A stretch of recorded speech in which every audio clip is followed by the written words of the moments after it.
El hecho es que el presidente Andrés Manuel López Obrador ha sido un actor central en el regreso de la religión a la vida pública en México.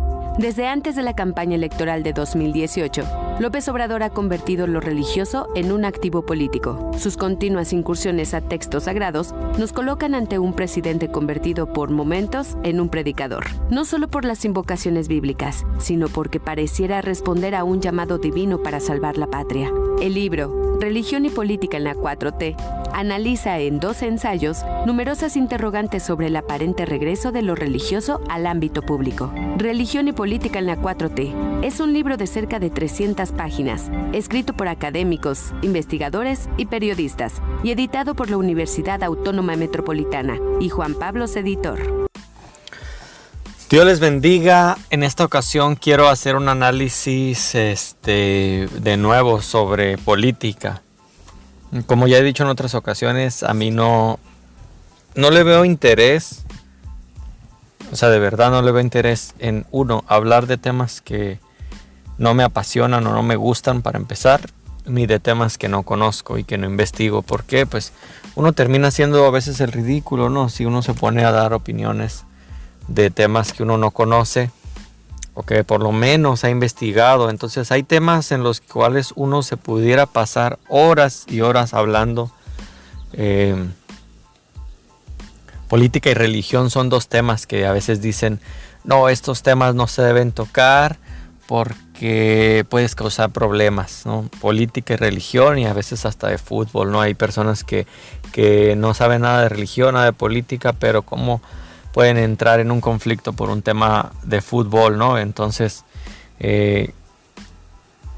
política y religión en la 4T. Quisiera desglosar este tema porque primero ya se va a acabar el sexenio del presidente actual. Y segundo, cada vez que tengo oportunidad de platicar con un cristiano, a mí no me preocupa el mundo secular, lo que crea acerca de política. Aunque paradójicamente en temas de política a veces el mundo lamentablemente está más informado que el cristiano. Y no lo digo con orgullo, no lo digo con una manera pero de verdad, híjole. La mayoría de los cristianos con los que yo he podido platicar convergemos en el tema de política en el sentido de que estamos a favor del presidente AMLO. La mayoría. Hay sus excepciones, ¿no? Pero digo la mayoría. Y no es como... No me da pena decirlo, que soy pro AMLO. Estoy de acuerdo en la mayoría de las cosas que él... sus ideas en la mayoría. En la mayoría no significa que no tenga nada en contra. Ya he expuesto varios puntos que no estoy a favor. Paradójicamente, esos puntos en los que no estoy a favor son temas que tienen que ver con el catolicismo. Ya voy a hablar más a fondo. Y paradójicamente, los pocos católicos que conozco, y digo pocos en el sentido de que digo, son católicos, ¿no? Tengo una tía que es ultracatólica, o tenía, lo digo tenía porque ya tiene rato que no me habla. Bueno, el caso es, los pocos así que digo, ella es una católica o es un católico que va a misa y que de verdad por lo menos se preocupa. Resulta que está en contra del presidente, y cuando le demuestro pues que él hasta usa estampitas, ahora para meterlos en estas dudas, estas preguntas, pues hay una enorme contradicción en los católicos que están en contra de Andrés Manuel. Pero de la misma manera veo una grave contradicción en los cristianos que están en contra del presidente. Como decía, a mí no me da pena reconocer que soy pro AMLO. Sería un mentiroso y sería muy hipócrita de mi parte decir, como dicen muchos panistas de Hueso Colorado, hasta cambian la cara. No, yo la verdad ni a favor ni en contra. Yo creo en una teocracia que va a ser establecida cuando Cristo venga. Yo no estoy a favor de ni en contra de ninguna persona, ningún partido, pero AMLO, ¿no? Y siempre, entonces digo, ¿para qué? O sea, de verdad, no debería darnos pena definirnos y decir, ¿sabes qué? Yo soy pro vida y soy panista. Así, te lo aclaro desde el inicio. yo no entiendo para qué este juego de palabras, donde yo ya sé que son panistas por su manera, como ya le he dicho en otras ocasiones, por su manera de responder, de plantear su mismo pensamiento. Yo sé que son panistas. Ahora sí me refiero a cristianos con los que he platicado. Los pocos cristianos que digo están en contra de Andrés Manuel, porque la mayoría que yo conozco están a favor. Pero sí me causa hasta, ¿cómo decimos?, escozor. La mayoría de a lo mejor muchos cristianos de mi iglesia local no ven este canal, pero por si alguno lo viera, no quisiera que se sintiera atacado, ¿no? Porque yo amo a mis hermanos de mi iglesia local, los amo a todos. Estén a favor o en contra de Andrés Manuel, yo los amo. Pero no puedo evitar reconocer que me causa escozor escucharlos decir las mismas falacias a algunos, las mismas fake news. Platicaba cierto día, no voy a decir dónde ni en qué lugar, ¿verdad? Porque como decía, no quiero que ningún hermano se sienta atacado, pero platicaba con un jovencito, por así decirlo, puedo decir más joven que yo al menos, y él solo, y es que cuando saben que uno sabe, y lo digo entre comillas, a veces pienso que hasta lo hacen para, pues tal vez para sacar plática. El caso es que este hermano me sacaba una fake news acerca de AMLO y me decía, yo no entiendo por qué dices que es cristiano si dijo esto. Y pum, yo como buen apologista, que como digo, antes yo de aventurarme a decir algo, trato de investigar y trato de ser muy cuidadoso en decir la verdad, yo no sé de ese tema, mira, pero esto es, no. Pero yo le derrumbé todos sus argumentos que me quiso dar acerca de fake news de Andrés Manuel. Y no supo qué decir. Ahora yo le digo, no me creas a mí, haz tu propio criterio, investiga de verdad. Y esto ya no se lo dije, pero lo pensé, digo, de verdad el cristiano debe investigar. Una de dos, si no va a investigar, hermano, no hable de política. ¿Ok? Y si va a hablar de política, investigue. Porque entonces le confirmamos a los ateos y a los no creyentes lo que piensan acerca de nosotros, si es que los cristianos somos unos ignorantes. Entonces, establecido esto, por eso digo que es un tema para mí muy importante, y quise usar fracciones de este canal, lo encuentran en canal 11, se llama Sacro y Profano. Este señor lo admiro bastante, al de Sacro y Profano, y van a pensar, seguro porque habla bien de AMLO. No, precisamente por su manera neutra de entrevistar y de hacer análisis. Me encanta la manera que hace. Ha invitado mormones, ha invitado testigos de Jehová, ha invitado personas de la luz del mundo a la iglesia católica, ha hecho análisis sobre sectas. Está buenísimo. Si tú no eres creyente, te animo a que veas este canal, no el mío necesariamente, pero este de Sacro y Profano. Y si tú eres creyente también te animo para que te formes un criterio. Justamente yo aquí imprimí la cartilla moral de este presidente, de este sexenio. Les decía a algunos que a esta cartilla lo único que le hacen falta son versículos. Ahorita van a ver más de lo que hablo. Hasta aquí algunos han de estar pensando, este hereje ya se volvió como una especie de cristiano amlista, o como lo podría decir, ¿no? Quédate hasta el final, o lo voy a tener que hacer en partes. Ni siquiera he puesto play al video. Sacro y Profano. Vamos a ver el análisis que hacen. Y de esta cartilla moral, que ya me encantaría hacer un video aparte para explicarte qué es la cartilla moral de este presidente.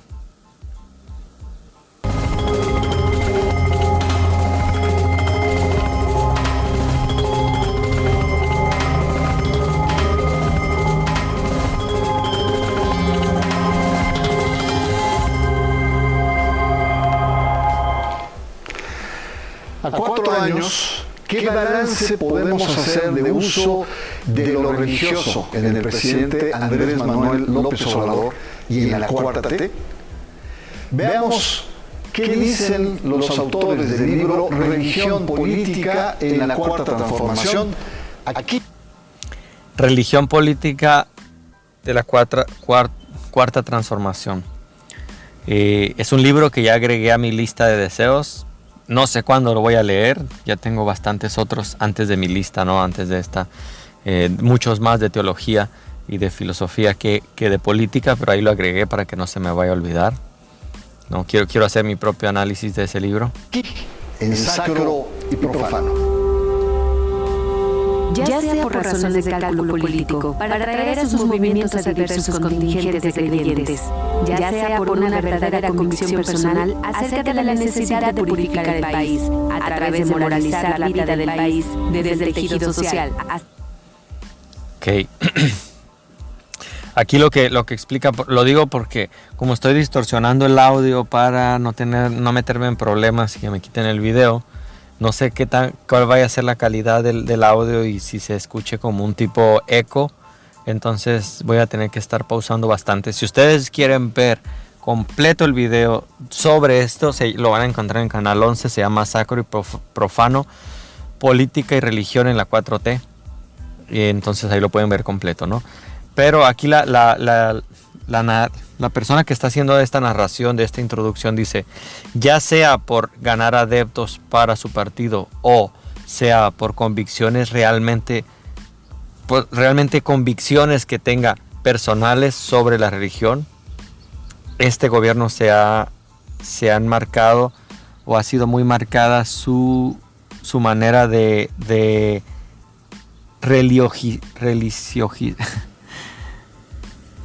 ¿cómo puedo decirlo? Ni siquiera sé la palabra. Pues de llamar tanto a la religión o usar términos muy cristianos en su gobierno. Se ha caracterizado por eso. Ya sea porque que Andrés Manuel sea un falso y que en verdad él no crea todo esto que dice acerca de moralizar al país y que lo haga solo por engañar y traer adeptos. O la otra es que de verdad él crea esto y que sus convicciones realmente sean genuinas.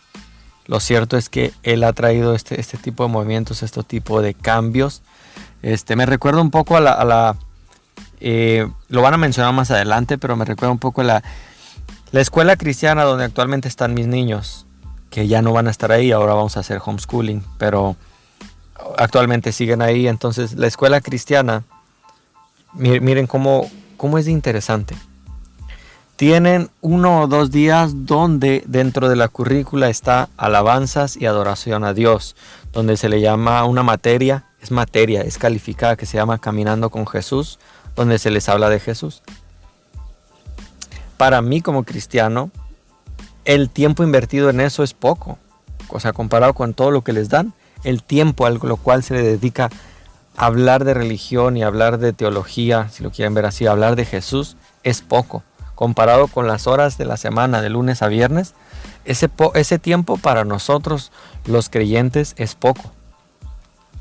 Esta escuela cristiana no tiene restricciones como otras escuelas que uno lo pueden decir es bueno o es malo, no lo sé. Pero otras escuelas cristianas, uno de los requisitos es que seas cristiano, seas padre cristiano y que asistas a una iglesia. Te ponen esos requisitos. Aquí en Tijuana hay una escuela que se llama Puerta Abierta. Son unas iglesias muy, muy herméticas en un sentido bueno, a mi punto de vista. Es decir, hey, no quiero meter en conflictos a nadie, no obligamos a nadie a que se inscriba aquí. Es una escuela privada, pero si tú quieres que tu hijo estudie aquí, y déjenme decirles que esa escuela cristiana, hablando del nivel educativo, es una de las mejores, de las que mejor nivel educativo tienen, pero ponen ese requisito. Debes tener una carta del pastor, una carta de un hermano, una carta para comprobar verdaderamente que eres un creyente. ¿A dónde voy con esto? En la escuela donde están mis niños, es una escuela cristiana que, como decía, les dedican ciertos días para darles alabanza, etcétera, lo que ya mencioné. Pero en esta escuela cristiana no es requisito que los padres sean cristianos ni que los hijos sean cristianos. Muchos padres no creyentes, y esto lo digo porque yo lo he escuchado con los padres que he platicado, dicen, yo no soy creyente, no soy cristiano, no me interesa, pero me gusta o me gustaría que mis hijos les impartieran valores, buenos valores. Fíjense, eso lo dicen ellos, los no creyentes. O dicen, no, es que mi hijo es muy problemático, le gusta andar peleando, lo voy a meter esperando, ¿no? Que con eso ya, y aquí podría desviarme bastante tan solo en esto que estoy diciendo, pero mi punto es, para los no creyentes que vienen a esta escuela cristiana, dicen, algunos se han quejado y han sacado a sus hijos. Incluso recuerdo una madre de un niño amiguito de uno de mis hijos, católica. Fíjense hasta dónde llega este tipo de frases. Yo realmente la escuché en alguien que me reservo ni siquiera referencias, decir si es familiar, amigo del trabajo, etcétera.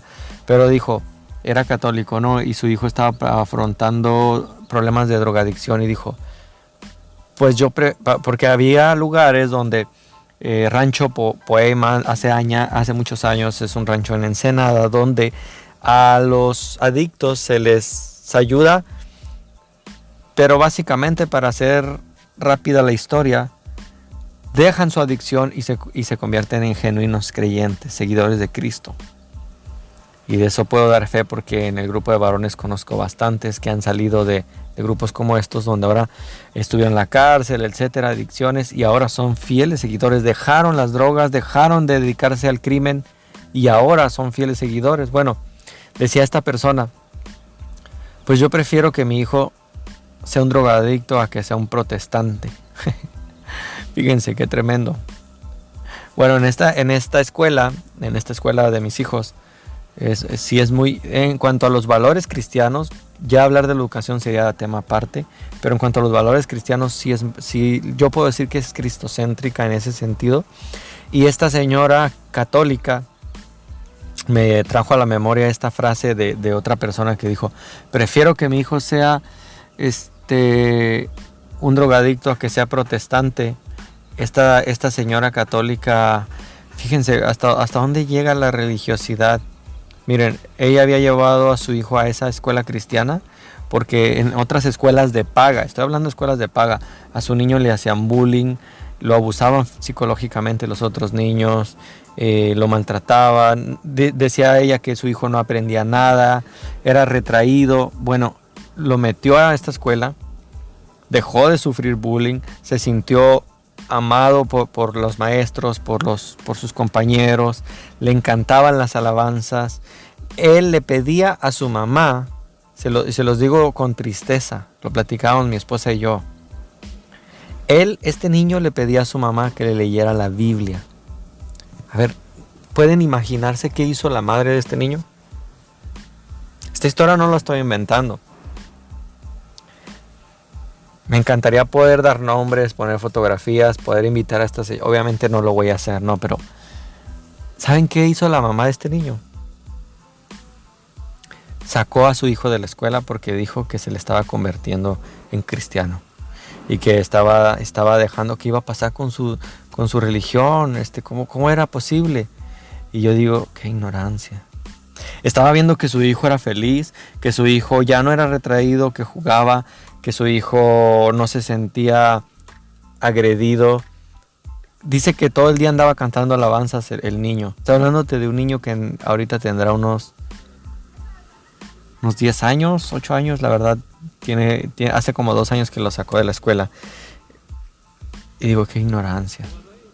O sea, en pos de una religión, vean lo que hizo, por ejemplo. Y dirán, ¿qué tiene que ver todo esto? ¿Por qué das introducciones tan largas, no? Miren, esa señora, este caso que les hablo, y otros casos de personas que sacaron a sus hijos, decían esto: es que les hablan mucho de religión, es que les meten muchas horas de religión que pudieran ser aprovechadas para la escuela. Y yo en mi mente, ¿sí sabes que allá arriba dice escuela cristiana? Y para estas personas que acostumbran a que leer 2 párrafos de la Biblia ya es mucho. O sea, imagínense, no estamos hablando de un devocional de media hora siquiera, donde a veces tenemos que invertir tiempo en orar, en lectura de la palabra. Bueno, para ellos, 30 minutos de alabanza durante toda la semana. Para ellos, estas personas no creyentes, no voy a decir no creyentes porque ellas se llaman a sí mismos creyentes en Dios, digamos no cristianos evangélicos, por así, o mejor dicho ya, católicos, ¿no? Estos católicos que a veces llevaban a sus hijos ahí, se les hacía mucho. Para ellos era demasiado. ¿Por qué les hablan tanto a los niños? Y para nosotros los creyentes, no era que nos quejáramos, pero para nosotros era, 30 minutos no es nada. 30 minutos es muy poco, pero para ellos, para los que no conocen la palabra, 30 minutos era demasiado. Ellos no podían, ¿cómo puede ser que les den tanta religión? Decían ellos. ¿A dónde voy con este punto? Que a los no creyentes, de hecho, esta gente que se queja de este gobierno no se entera muy bien de lo que pasa, pero AMLO ha tenido problemas internos con personas de su gabinete. Se quejan de que habla mucho de Jesús. Fíjense, se quejan ellos, los no creyentes del gobierno, del presidente. Se quejan de que habla mucho de Jesús, de que habla mucho de religión. Y tú y yo, a ver, cristiano imprudente que estás viendo este video, no sé si has visto las mañaneras, no sé si lo has escuchado hablar. Es poco comparado con lo que tú y yo hablaríamos de Jesús. Yo creo que si tú y yo estuviéramos en un púlpito así, en una mañanera, usaríamos toda la hora. Ahora yo entiendo, no le estoy pidiendo a este presidente que hable, porque pues es como pedirle a un médico que se la pase hablando de eso, pues tiene su profesión, ¿no? Pero yo lo veo igual con el ejemplo que les acabo de dar. La gente no creyente se queja la gente no creyente, imagínense, se queja de que este presidente es muy religioso y que habla mucho de Jesús. Y yo digo, wow, pues ojalá hablara más, porque para mí es poco comparado con lo que yo quisiera escuchar a un presidente hablar de él. Ahora, jamás en la historia de México ha existido un presidente más cristiano, y ahí tengo mis videos, ¿no? Que se llama AMLO, el presidente más cristiano que ha existido. Ahora, no estoy diciendo con esto que él es teólogo, que es un erudito, que conoce el evangelio, no estoy diciendo eso. Pero de todos los que hemos tenido, él es lo que más se aproxima a un creyente. Él es lo que más se aproxima a alguien que habla de Jesús. Ningún otro lo ha hecho. Hasta ahorita, yo he visto, cuando he retado a un católico a debatir sobre temas católicos, lo han aceptado, han venido aquí. De hecho, con un hermano Ismael hemos estado posponiendo por falta de tiempo. Cuando reto a un testigo de Jehová a hablar de temas de testigo de Jehová, aquí vienen, platicamos. Cuando he retado a un mormón, me aceptó al menos uno de España, y con él no hemos podido por conflicto de horarios. Pero cuando reto a creyentes a hablar, y creyentes que no tengan mi postura, porque van a decir, pues tú quieres hablar con pura gente que piensa igual que tú, no. Cuando yo reto a un creyente a que hablemos del tema del presidente, aquí no he recibido ni una. Y eso me hace pensar varias cosas, ¿no? Puedo yo suponer varias cosas que no quisiera decir aquí, pero digo, ¿por qué el cristiano no debe estar retraído? Tanto si no estás de acuerdo conmigo en cuanto a mis análisis sobre el presidente, está perfecto que tú no estés de acuerdo con el presidente si esa es tu postura. La pregunta es, ¿por qué tenemos temor de defender nuestra postura? Porque le hemos creído la mentira del mundo que nos dice que el cristiano no debe saber de política ni debe opinar de política. Cristiano imprudente, no te dejes engañar por el enemigo. Estamos mandados a hacer luz y sal en este mundo, y para mí es una vergüenza que un presidente esté dando más sal y luz en este mundo que muchos cristianos en posición de autoridad, que están retraídos, temerosos, no dicen soy cristiano, les da vergüenza orar por los alimentos en público. Para mí, hermanos, estas son las piedras hablando. Si tú te callas, las piedras van a hablar. Y para mí es una vergüenza que un presidente que no es teólogo, que no conoce que como tal la teología, tenga más valor para poner su fe y decir soy cristiano. ¿Cuántas veces han tratado de encasillar a Andrés Manuel para hacerlo decir que él es católico? Él dice, no soy católico, soy cristiano. Y eso es lo que le duele al clero romano, que iglesias evangélicas estuvieron repartiendo esta cartilla moral. Y lo vamos a ver más adelante.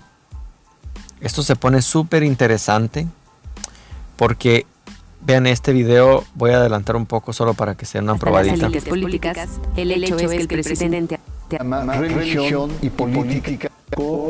La alianza de un partido que tenía claramente una orientación religiosa muy precisa, que era el Partido Encuentro Social, ¿no? El partido que tenía... Ya vamos a hablar de este partido, el PES, Partido Encuentro Social, un fracaso total. Vamos a explicar por qué también, un supuesto partido evangélico. Hay un esfuerzo que creo que es necesario de ver que la orientación hacia esta temática no es exclusivamente hacia la persona de López Obrador, sino hacia todo el grupo de lo que se han autodenominado entre ellos la Cuarta Transformación. Y conflictos también. Políticos como los actores religiosos han ido construyendo una agenda similar en cuanto al uso de lo religioso, en cuanto a lo religioso en el espacio público. Pero pues muy interesante, vamos a profundizar más. No, este programa es una bomba. Yo sé que muchos no se han enterado de ese tipo de programas, invierten su tiempo viendo tele, viendo TikTok, viendo La Rosa de Guadalupe, el Cada Quien Su Santo. 100 mexicanos dijeron que se van a enterar de estas cosas, entonces ellos quieren ser llenados con las mismas mentiras de siempre. Cristiano imprudente, te animo, no a que estés de acuerdo conmigo, sino que hagas tu propio criterio y analicemos bien. Este sexenio se va a acabar, de verdad a mí no me preocupa este sexenio. Creo que está en buenas manos. Hemos estado orando muchos evangélicos por Andrés Manuel. A mí me encantaría que él se aventara otro sexenio, no lo va a hacer, pero a mí sí me preocupa quién viene después. ¿Quién viene después? Esta semana compré el gas sigue bajando, tengo más vacaciones, control de inflación. Entonces, creo que no nos merecemos este gobierno. Nos merecíamos un gobierno autoritario como el que supuestamente dice la oposición estamos viviendo. Pero hasta aquí voy a dejar esta primera introducción. Ni siquiera hemos entrado al tema. Dios te bendiga, cristiano imprudente. Gracias por escuchar y gracias por compartir.